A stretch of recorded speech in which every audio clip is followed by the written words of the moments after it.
Welcome to Chamber Chat. I'm Stephanie Ford. In this week's episode, Community Challenges, we'll be chatting with Interim Police Chief Kirk at the New Smyrna Beach Police Department. Welcome. Hey, thanks for having me. Appreciate Absolutely. it. So tell us a little bit about your role. Congratulations on the promotion. Tell us a little bit about what you do. Thanks. So yeah, I've been asked to step into the role of police chief while they conduct a nationwide search and continue to run the course for our people and make sure that everything runs smoothly during the transition. Great. So, and perfect timing, you're probably going into one of the bigger challenges that we have here in our community. Spring break is coming up. You want to share a little bit about how you guys prep for that or any plans you have this year? Yeah, so obviously those that have been to New Smyrna know that we've grown significantly over the years in our spring break participation. 2-3 years ago, we had a huge influx of kids all throughout Central Florida. And now that we're back to again having all of the schools off at the same time, we expect kind of that same influx.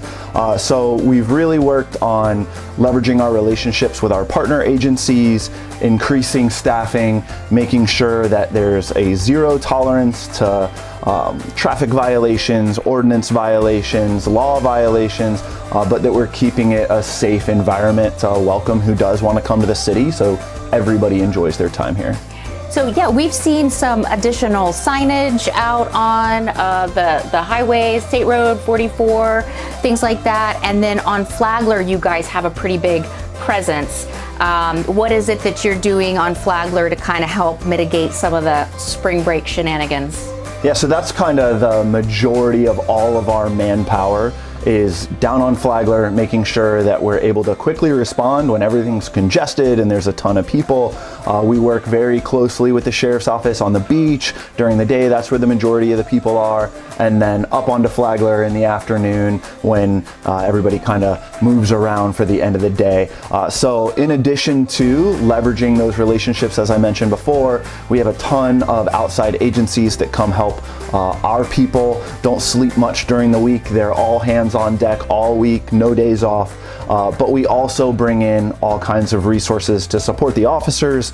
We have our command trailer down at Flagler Lot, so there's a central place where we can conduct those operations.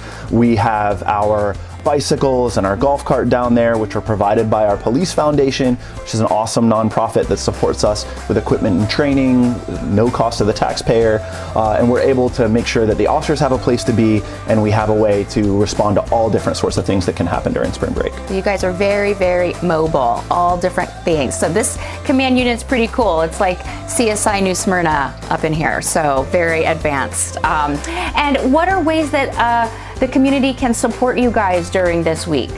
I think just be patient, know there's going to be a lot of people in town. We're going to do our very best to make sure that everything stays safe and welcoming, while also, be mindful if you're coming into town and expect to drink underage or have really loud music or act a fool, you'll be held accountable. So we want to make sure everybody is mindful as they come in. Absolutely. What is any advice you would give our businesses during this time? Call us if you need us. We're definitely here and ready to respond, and we hope that it's a fruitful time for our businesses as well. Great, and we'll share that number. Awesome. Well, thank you so much for chatting with me today. We hope everybody has a safe and happy spring break.